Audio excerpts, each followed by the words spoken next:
ನಮ್ಮ ಸಿಂಪಲ್ ಅಡುಗೆ ನಿಮ್ಮ ಜೊತೆ ಚಾನಲ್ಗೆ ಸ್ವಾಗತ. ನಾನು ತೋರಿಸ್ತಾ ಇರೋ ರೆಸಿಪಿ ಇವತ್ತು ಚಿಕನ್ ಗ್ರೇವಿ. ತುಂಬ ಸಿಂಪಲ್ಲಾಗಿ ಹೇಗೆ ಮಾಡೋದು ಅಂತ ತೋರಿಸ್ತೀನಿ.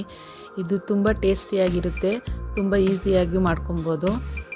ಒಂದೇ ಥರ ತಿಂದು ಬೇಜಾರಾಗಿದ್ದರೆ ಈ ವಿಧಾನದಲ್ಲೂ ಕೂಡ ಒಂದು ಸರಿ ಟ್ರೈ ಮಾಡಿ. ಹೇಗೆ ಮಾಡೋದು ಅಂತ ತೋರಿಸ್ತೀನಿ.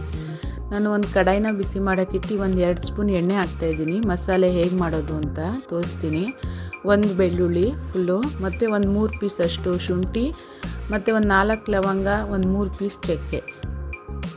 ಇಷ್ಟನ್ನು ಚೆನ್ನಾಗಿ ಹುರಿದ್ಮೇಲೆ ಒಂದು 2 ಸ್ಪೂನ್ ಆಗೋಷ್ಟು ಧನಿಯಾ, ಒಂದು 10 ಬ್ಯಾಡಗಿ ಮೆಣಸಿನ್ಕಾಯಿ, ಒಂದು ಅರ್ಧ ಸ್ಪೂನ್ ಜೀರಿಗೆ, 1 ಟೇಬಲ್ ಸ್ಪೂನ್ ಅಷ್ಟು ಮೆಣಸು, ಸ್ವಲ್ಪ ಕೊಬ್ಬರಿ. ಇಷ್ಟನ್ನು ಚೆನ್ನಾಗಿ ಹುರಿದು ಆದಮೇಲೆ ಬಿಸಿಯೆಲ್ಲ ಆರಿದ್ಮೇಲೆ ನಾವು ರುಬ್ಕೊಳ್ಳೋಣ. ಎಣ್ಣೆ ಹಾಕ್ತಾಯಿದ್ದೀನಿ. ಕುಕ್ಕರ್ನ ಬಿಸಿ ಮಾಡೋಕ್ಕಿಟ್ಟು ಸ್ವಲ್ಪ ಕರಿಬೇವು, ಒಂದು ಅರ್ಧ ಈರುಳ್ಳಿ ಚೆನ್ನಾಗಿ ಹಸಿ ವಾಸನೆ ಹೋಗೋವರೆಗೂ ಹುರಿದು ಚಿಕನ್ನ ಸ್ವಲ್ಪ ಅಚ್ಕಾರದ ಪುಡಿ, ಸ್ವಲ್ಪ ಮೊಸರು, ಉಪ್ಪು ಹಾಕಿ ನಾನು ನೆನೆಸಿಟ್ಟಿದ್ದೆ. ನೋಡಿ, ಸ್ವಲ್ಪ ಉಪ್ಪು ಹಾಕ್ತಾಯಿದ್ದೀನಿ, ಅರಿಶಿನ ಪುಡಿ ಹಾಕ್ತಾಯಿದ್ದೀನಿ. ಚೆನ್ನಾಗಿ ಚಿಕನ್ ಸ್ವಲ್ಪ ಎಲ್ಲ ಫ್ರೈ ಆದಮೇಲೆ ಒಂದು ಈರುಳ್ಳಿನ ಪೇಸ್ಟ್ ಮಾಡಿ ಹಾಕ್ತಾಯಿದ್ದೀನಿ, ಮತ್ತು 1 ಟೊಮೊಟೊನ ಪೇಸ್ಟ್ ಮಾಡಿ ಸೇರಿಸ್ತಾಯಿದ್ದೀನಿ. ಚಿಕನ್ ಸ್ವಲ್ಪ ಬೇಯಬೇಕು.